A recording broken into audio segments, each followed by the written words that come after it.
Andrea Gibson, thanks for coming on the show. Thanks for having me. If I had been there, I know I would have proposed whoever was beside me, some angel with a smile all her own and the good sense to say, I don't know. We are very excited to have you. As you can see, we brought our books with us. We're in the Andrea Gibson Book Club now. It's official. It's our first book club. It is. Yeah. Nice. What are you doing with a copy of your book? I'm in the book club too. Great. Founding member. Yeah. And I only start book clubs where we read my book. Uh-huh. Yeah.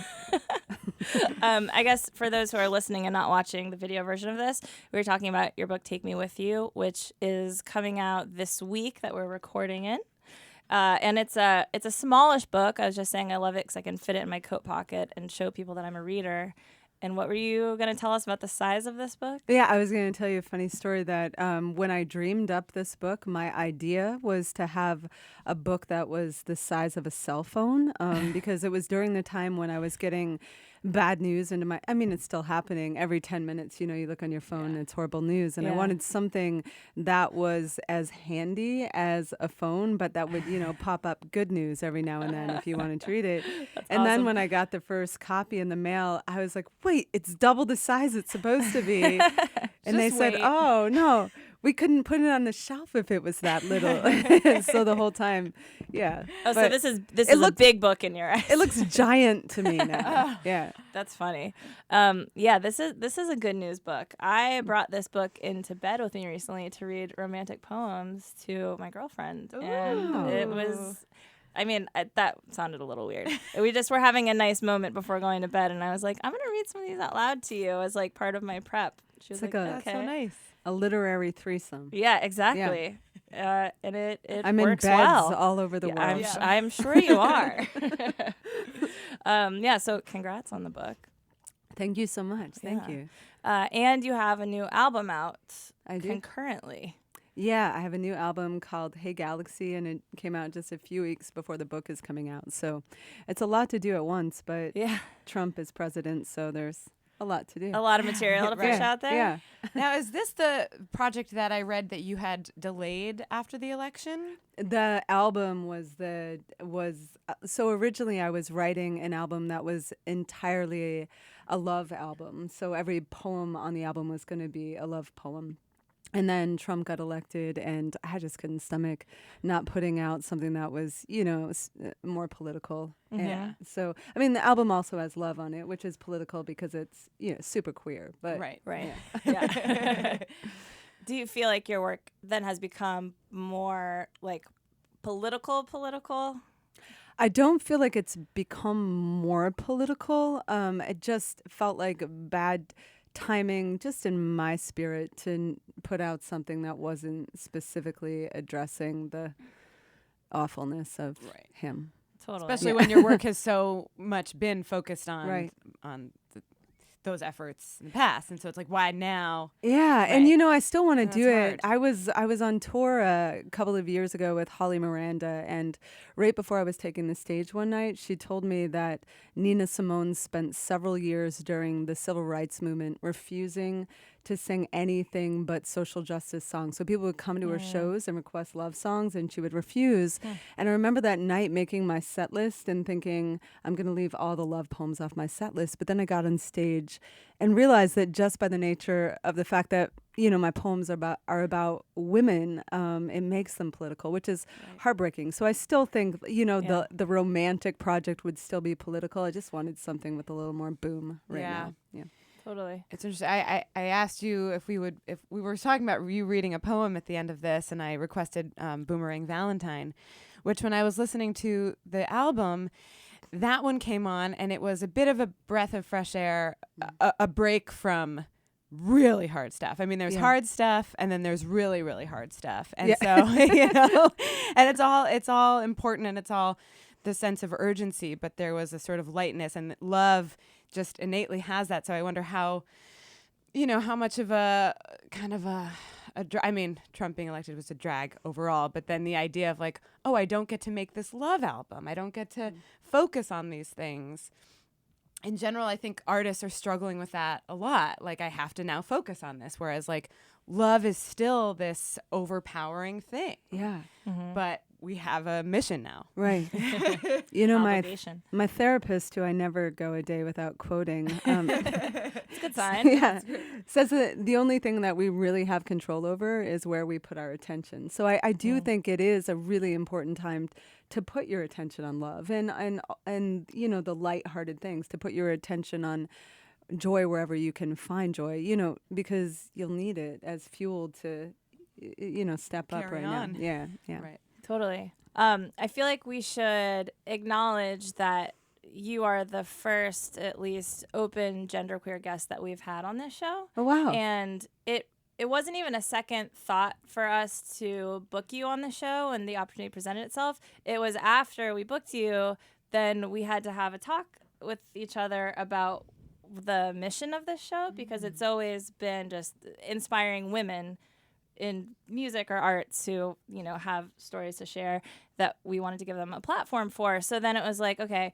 we know that we want to have this person on the show. So then what is the show really about, and why is it important to us now? And it wasn't hard to figure out. The whole point for us is to just help illuminate stories that should be told and that don't often have enough of a spotlight or a platform. Not that you seem to be lacking in a platform, because you have a lot of work and a huge fan base, but we want to be part of telling the stories that you are telling, you know. Anyway, Yeah. so this feels like a very important episode for us to have, and kind of expanding the umbrella. Also because, you know, I identify as a woman, but have also very much had the experience of feeling queer to my gender. You know, I was like thinking about things I did as a child. I actually remembered when I was little, I was probably like 8 or something. Someone, it must have been my mom, but I'm not exactly sure, bought me a little shaving kit that was for boys, like lather up soap and do this and like learn how to shave. And because I was a pretty big tomboy for a while, and I like really wanted this. And I remember like my mom helping me like practice lathering the soap and You're like motioning shaving. on your face. Huh? Were you? Yeah. Yeah. Yeah. Yeah. I was like pretending to shave my face. Like, yeah. And A I very just, different experience than I had with shaving. right. Yeah. Which was like, Which was like pretending to being in shave the your bathtub legs. and shaving my legs and being Right. like, oh, that actually worked. Yeah. Whoa, weird. You mean real shaving? Yeah, real shaving. Yeah, I was well, like, eventually I this did that feels- too. This will be fake, and then the hair came off. And I was like, oh, that's just what shaving is. Yeah. But it wasn't my face. Right. No, it was my face. But I just like realized how amazing that was, that my mom was doing that with me when I was a little kid, and like didn't give me a problem, you know? And like then later I became interested in other things. But anyway, so there's a lot that I think anyone can relate to, and I think in general talking about genderqueerness is something that's important for everybody, because just understanding what gender even means, I think, can apply it to so many people, because we're all taught certain things about our gender when we're growing up that then like you have to kind of try to reconcile in certain ways, because maybe you don't actually. Anyway, I don't need to explain this to you, but just explaining why I'm very excited to talk about this on the show. Long story short. Yeah. Thanks, y'all. Anyway. To that Yeah. end, I mean, the ways that language has opened up and allowed us to have a discussion about queerness and gender non-binary stuff in a whole new way. I love the way that you put it at one point, that it was, I remember when someone handed me the word genderqueer, and just that image is like being handed a gift, you know? And you said, I heard that word and I knew myself better. That's what writing can do. It can make us know ourselves better and know others better. And I think that ties into your work as a spoken word artist. Like what we're able to now speak with in terms of the language of it is so enormously helpful and confusing at the same time. I'm curious your just overall thoughts about using this pronoun and all of the different pronouns and words and all this stuff. Yeah. I have so many thoughts. The about power it. of the power of naming things. Yeah. And just like what language can lend to Totally. identity. Because to someone who's a bit more removed, it feels overwhelming and confusing. But for you, it felt like a gift of liberation and self-identity. And I think that's a really interesting thing to unpack. Yeah. So Leslie Feinberg said that gender is the poetry each of us makes with the language we've been given. And I think a lot about what language we have, and when we have new language, what that does to our own experiences of ourselves. And that's one of the most exciting things about writing poems about gender, because it's not like I go into the poem feeling like I've figured myself out. I go into the poem as a place to explore and learn through the writing process. So then when new words are coming, and I have a friend, Shira Ehrlichman, who's also an amazing musician, but she does this thing in her writing where she's constantly nouning verbs and verbing adjectives. And I remember when I first heard her poetry, it blew open my whole world in terms of how I interacted with everything. So specifically with gender, it's just really exciting. And the last few years, I've had a different relationship with gender in that it's beginning to be fun for me, and I'm like, wow, who am I going to be in 5 years? Like recently I've been trying on my girlfriend's clothes, and whenever I put them on, she's like, God, it's like you're calming down. And I'm like, am I in the entire, what is my gender? Why do I feel so good in this long flowy thing right now? And so it's constantly shifting for me. And I do appreciate what language will do with that. Yeah. When did the poetry start for you? Oh, like, in my life? Yeah. Okay. Well, the story that I tell, which is my oldest memory of coming home from kindergarten, and do you know when you get the callus on your finger from writing for the first time, from holding the pencil? Yeah. That bump? God, I forgot about that. Yeah, I remember coming home from school and telling my mother that my hand was changing shape to prove that I was a writer. I remember thinking my body is changing to like make. Superhero. Yeah. That's awesome. And so I wrote throughout I wrote, throughout school, things that my mom always said was a sign that I wasn't going to be a happy adult because I was thinking too much. She said it in a sweet way, but and then I studied creative writing in college. I went to college to play basketball for the Lady Monks at a very conservative Catholic college, and I ended up studying creative writing while I was there. But I never ever thought I'd get on a stage. I had too much stage fright, and I still do, and just figure it out. But yeah, eventually I moved to Colorado. I discovered Poetry Slam, and I got involved. And okay. Yeah. Was your poetry, did it become more personal over the years, or was it always very personal? It was always very personal. It got more political over the years. Okay. When I first discovered spoken word, in that same year, I got involved with a group called Vox Feminista, and they were just doing all this really radical art with all different mediums. But every time we put on a show, we would do an action in the community to match. I don't know what we would do, chain ourselves outside Lockheed Martin or something like that. And so it got into my brain that art was activism and that you intermesh those things. And that's when I started, writing more politically. Yeah. And that was at a time when feminism, I would say, was more kind of still almost a dirty word, like a taboo word. Oh, yeah. But, there was a group of people who, of course, really identified with it, but it was not in the mainstream culture like it is now. Yeah. How do you feel like now we're doing things right, and how do you feel like now we're doing things wrong from your time that you were, from the time you were with Vox Feminista and in that earlier stages? Wow, like all the things we've done wrong since then. Or no, right. now. In the new movement, I would say.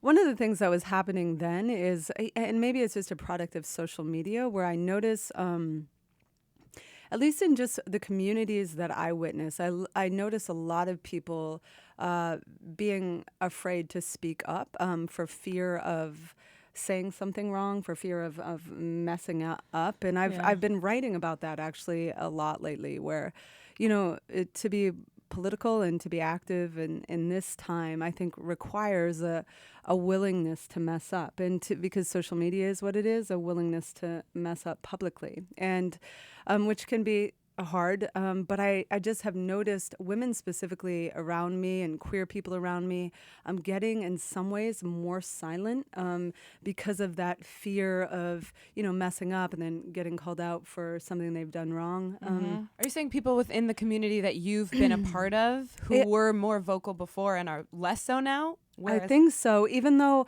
I also have noticed a another shift with the whole Me Too movement, with people now sort of breaking out of that shell and saying, I'm going to dive into this. Yeah. Yeah. It's like the Greta Gerwig thing Yes. on Fresh Air, that she didn't know how to speak to it because she felt Like she was gonna say paralyzed. something wrong. Yeah. What you just that last comment made me think of something that I book-eared in Take Me With You. And we talk about this kind of a lot.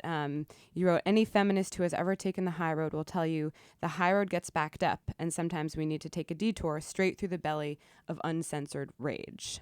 I love you reading it. I love hearing you read it because that's bold, Dar. You just read that to the poem. this is the only poem that I've written maybe in the last 2 years where I literally scream the whole thing.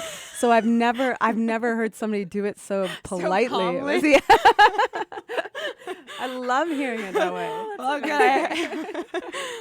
We'll have to do a mashup companion piece. Take both of your read.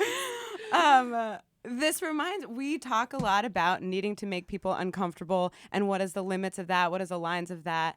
And I think I'm coming more and more, and I think a lot of people are coming to the idea that you need to be made uncomfortable. We need to make people uncomfortable, and there needs to be room for that. Right.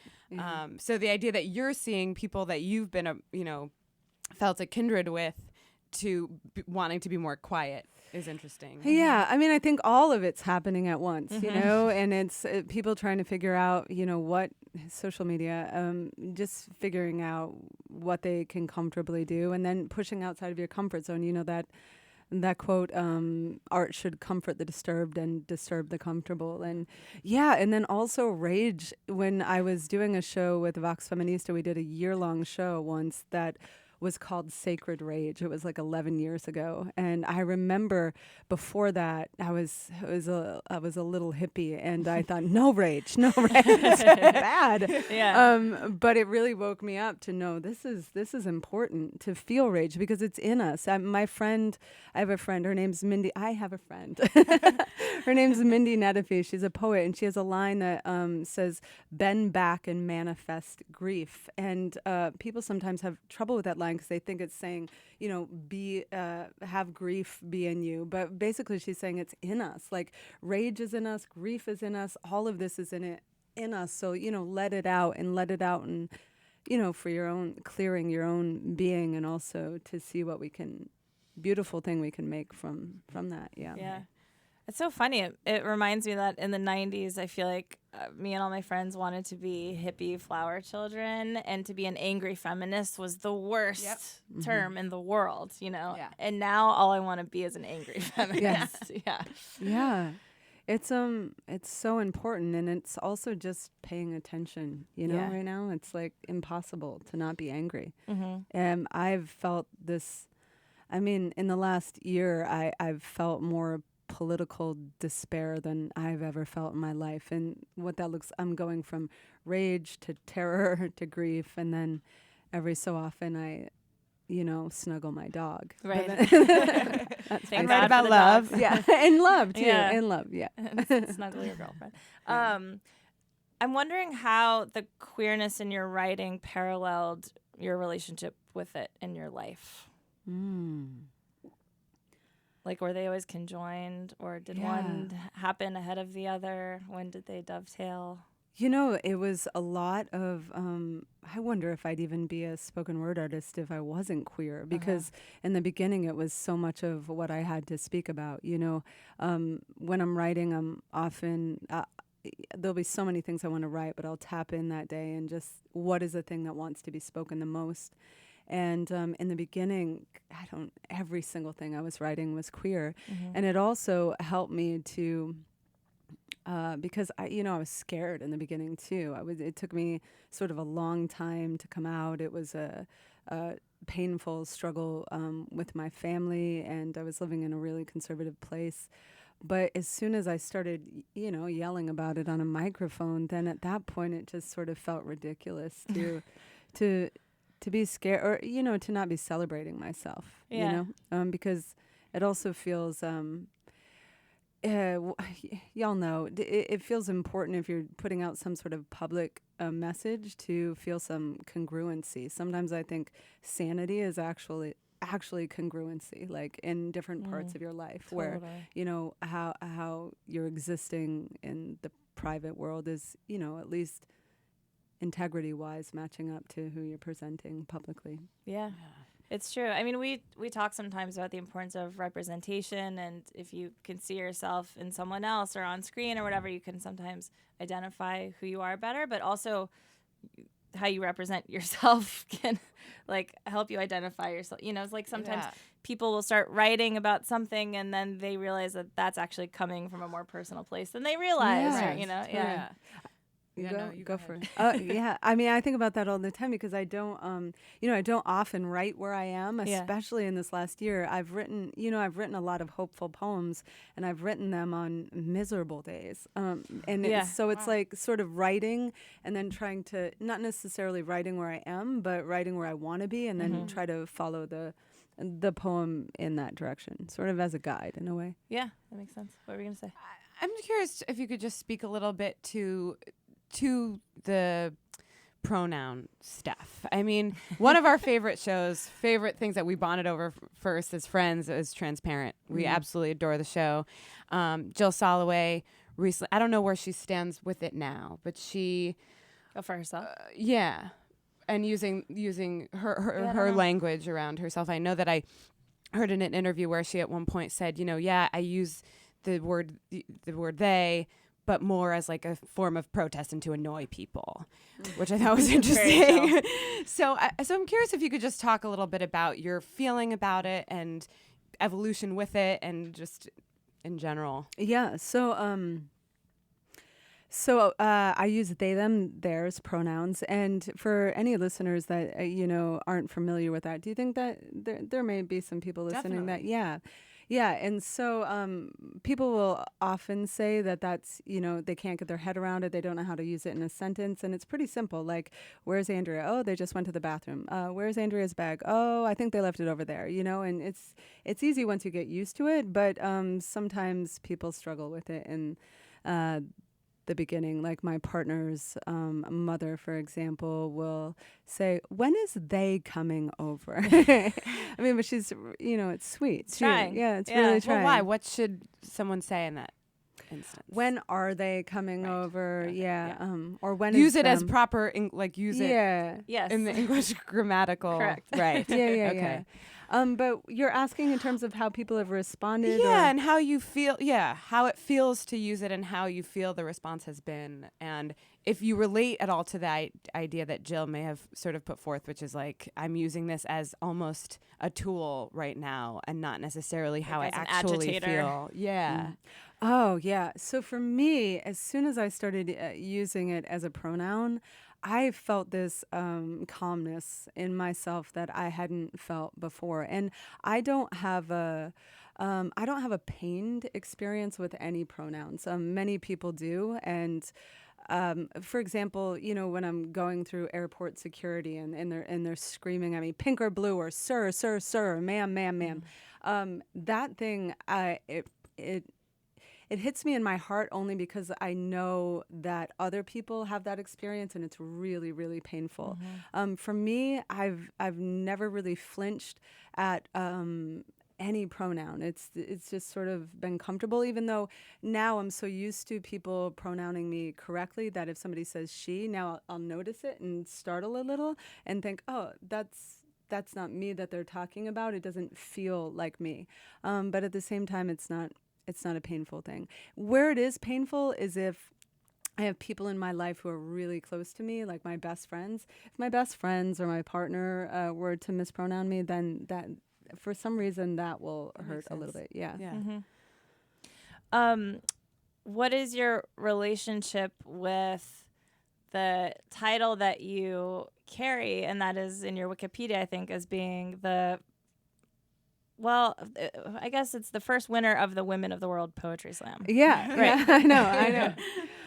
I love having that. I love having that in there. And it's interesting because that Well, first of all, I think that happened in 2008, and that was the first year. I remember being backstage. I remember being backstage at that competition and looking around and thinking, do I belong here? If I'm saying that I don't necessarily feel like a woman, or I don't necessarily feel like a man, I definitely don't feel like a man, then do I belong here? And I remember feeling that. The competition has since changed where it's inclusive to, genderqueer and trans folks. And I think it's only just if you're a cis dude, you can't be here. Yeah. So, but it's still, I don't know. One of the things actually that comes up for me is that at that competition, I was reading poems about sexual assault more than I was reading anything else. And for some reason, which is its own poem yet to be written someday. But that is the time when I'm reading a poem about sexual assault that I feel, where I feel the word woman most resonates with me. And really intensely. It's like I'll be in the middle of a show, I'll feel, clear in my gender throughout, and then I'll start reading a poem about sexual assault, and I'm craving women's space. Like I'm just like, so. Do you have any analysis on that? Yeah. I mean, Not I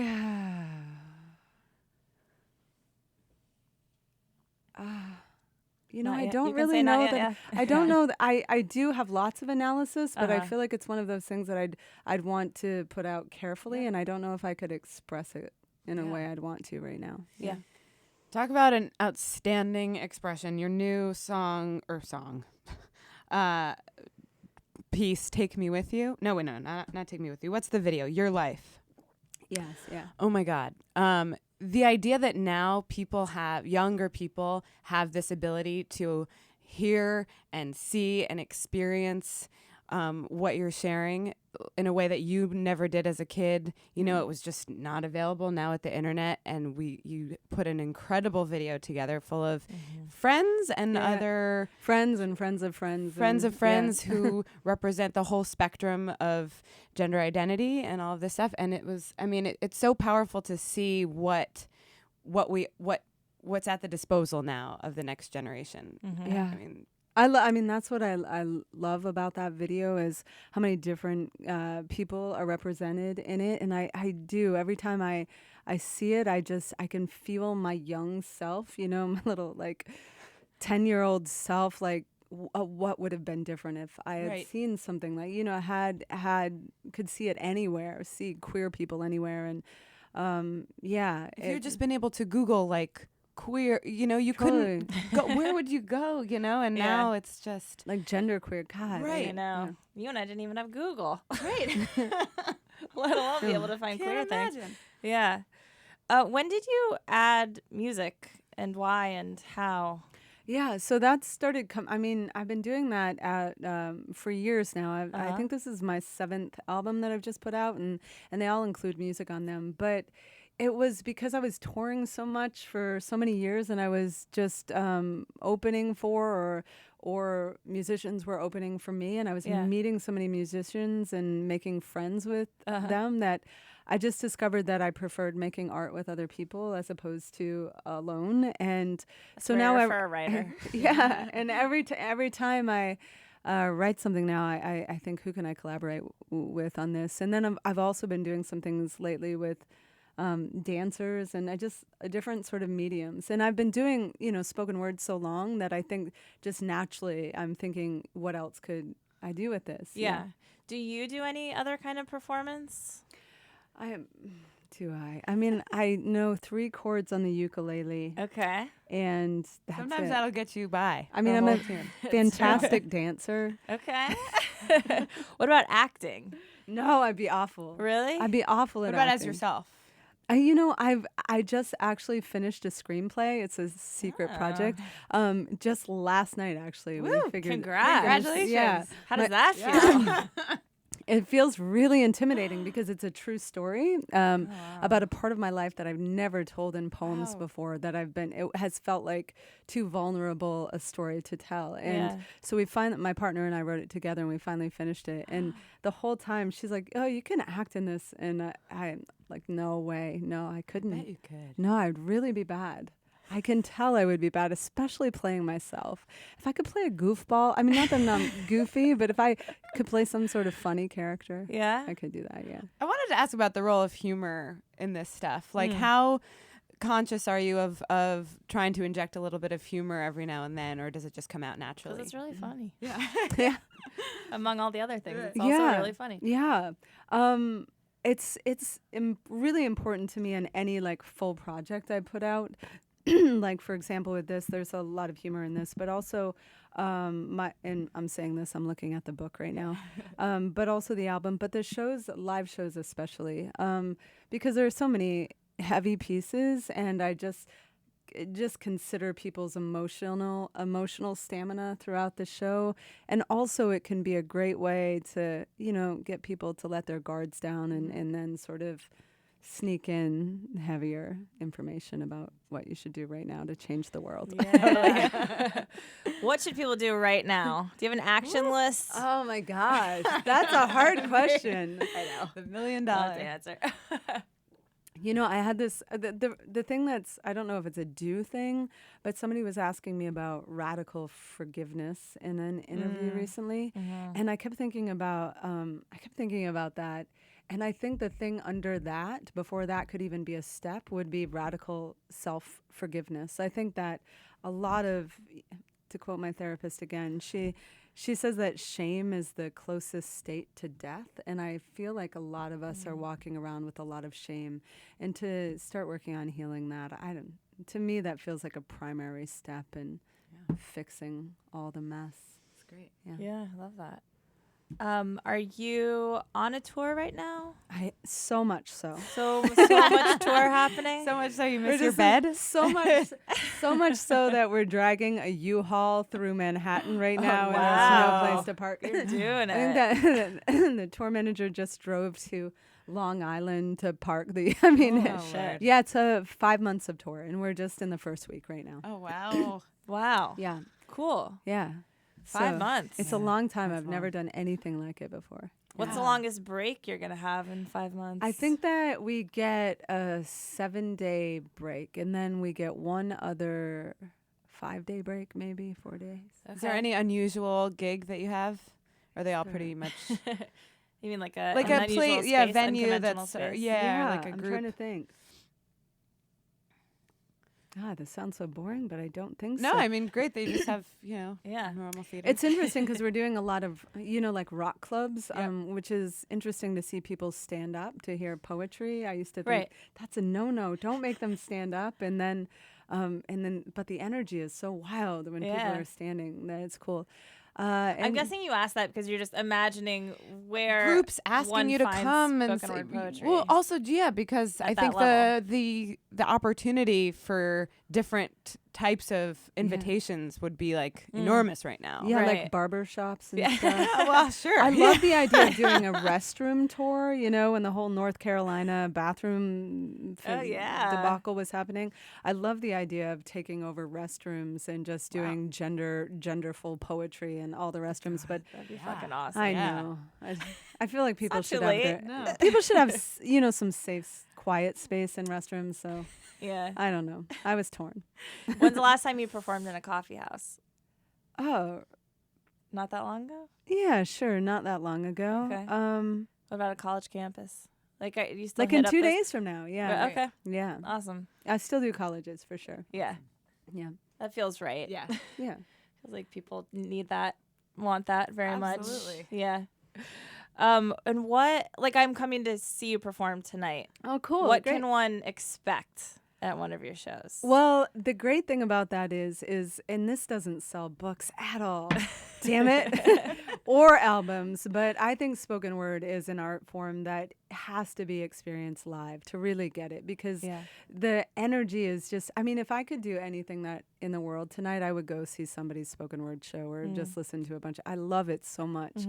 And it's just, I don't know, it's energized, it's funny, probably at any spoken word show it would be really political also. You'd cry. Hopefully there'd be a lot about love, and people generally in the audiences tend to be really kind to each other. And I think every time I get on stage, I think about how I know there are people that came to this show alone and they were scared to come alone. Because I talk a lot about, anxiety and panic attacks and mental illness and suicidality. And so there are a lot of people that show up really vulnerable and then just trying to create a safest space as possible for people to, have a good time and feel like they're somewhere, where they're welcome and wanted. But yeah, a lot of stuff happens. Sometimes I have panic attacks right there on stage. Yeah. How does that go? What do you do? Yeah. Oh my gosh. So, my therapist. I should Yes, give her. You should recommend. And now to the commercial. Yeah.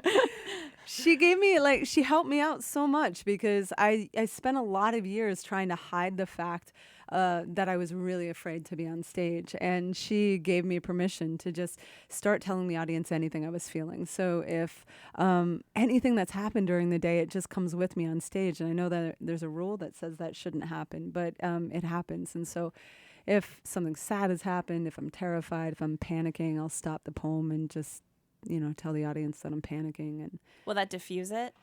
yeah, because I feel like that does compound it when you start trying to hide it, and then you become panicky that it's happening. Anything is that way. Yeah. It's the original thing that hurts, and then the covering up of the hurt is unbearable. Yeah. Yeah, I do want to share with our listeners who this amazing therapist is. We won't do that, but it's like the biggest thing to have someone who like gives you all these kernels of wisdom. Yeah. Or to just have a friend. You or can to pass just have that a along friend. for free. Exactly, right. But I'm surprised that it doesn't translate into, this should translate into merch sales of your book and your album, because it is your words and your mind that are coming through. And so people, I'm sure, want to take that home with them. Oh, yeah. Yeah, no, and people still get a lot. I mean, the albums and books are awesome. Yeah. I just know that whenever I'm on a show like this and I say, the best way to take it in is live. I could feel the publisher being like, no, it isn't. But guess what, guys? You're in for a treat because we're going to get a live reading now, right? Yes. And Dara had a special request. Yes. I did request Boomerang Valentine, if that is okay with you. Yeah, and that's why, great. Dara? Is that the one that you're requesting? That's the one that I was listening, and there was one on a lot of gun violence right before that, and there were sort of heavier ones, which of course, I'm getting ready, and I was sort of like, okay, this is amazing and powerful, but wow. And then Boomerang Valentine came on, and there was a little bit of a lightness and a little bit of a love vibe, but still laced throughout it was all the politics that run throughout everything. So I was just drawn to it. Yeah, this poem was inspired by The Body Is Not an Apology. Have you all heard of that? It's like this activist poet, Sonia Renee, is just fabulous. She would be amazing in here. And she started this whole movement called The Body Is Not an Apology, and it's all about radical, unapologetic self-love. And she talks about self-love in the context of, bringing in the whole political world. And so it's, awesome. Great. So I read the poem. Cool. Hope I can remember the words. Yeah, you're not going to read it. You're just going to recite. I'm sitting on my friend's couch, several months into being intentionally single and celibate for the first time since I was 20 years old. 20 years old when I believed sex had to involve a dude and the word screw. I'm telling my friend about the psychic who said, I'm going to meet the love of my life by the end of January. It's January 10th, and I am so far from ready for Cupid, that naked little shit, to fire anything sharp my way. So far from ready to be the kind of crazy only love makes me. My friend musters every bit of new age jargon she can fit onto her tongue and says, what if you are the love of your life? I think, oh my God, I hope that's not true, because I am absolutely not my type. But let's say for a moment I am. Let's say I am my dream boyish, girlish boy, and I'm standing on my front step, ringing my own doorbell, waiting for me to answer so I can hand myself a mason jar full of water lilies I have rescued from a millionaire's Monet. Let's say I am so charmed by the radiance of my own anarchy. I invite myself in for tea, and when I'm not looking, I sneak the steam from the kettle into my pocket so the next time I am missing the coast of Maine, I can gift myself the fog. Let's say I'm not just running my mouth around an old cliche that says we gotta love ourselves. We don't. I know I can keep getting down on myself till I'm tucked in my grave, looking up at my name carved in stone, wondering why I never knew I'd been cast for the lead in my own life. When it comes to love, the only thing I'm certain of is you are the best thing that has ever happened to you. Whoever you are, you're a quitter, great. There's plenty worth quitting. A sore loser, who isn't? You got no discipline? Maybe discipline is for bodybuilders and closeted gay monks. Picture a magician, so attached to being perfect, he cuts off his own legs just to pull off the trick. Picture the 738 selfies I deleted before I took one I was willing to show to the world. Picture me wishing I could have all of those back, my so-called flaws in stacks like baseball cards I know will be worth something someday, like tenderness, like compassion, like my capacity to think myself a catch just because I never seen a chandelier I didn't want to swing from, because I'd maybe go to space just to know if railroad tracks look like zippers from the moon. On days I have a hard time keeping warm in my own weather. I imagine what the first flower said to the first human trying to name half its petals love me nots. No, that is not how anything grows. Of all the violence I've known in my life, I've not known violence like the way I have spoken to myself, and I've seen almost everyone around me hold that same belt to their own backs in ambush of every way we have decided we are not enough, then looking for someone outside of ourselves to come clean that treason up. If I were to ask myself out of that cycle, I might say, listen, I am still going through my growth spurt. I am still yet to get my worst tattoo. I am still clearing the smoke from burning the toast I wrote for my own wedding day. I am still trying to get rid of my mirror face, look myself dead in the eye. I know Facebook is a lousy mortician, desperately trying to make us all look more alive. I know there are things I haven't survived. I know there are people in this world who have had to work hard to survive me. I don't ever want to take that lightly, but I want the heavy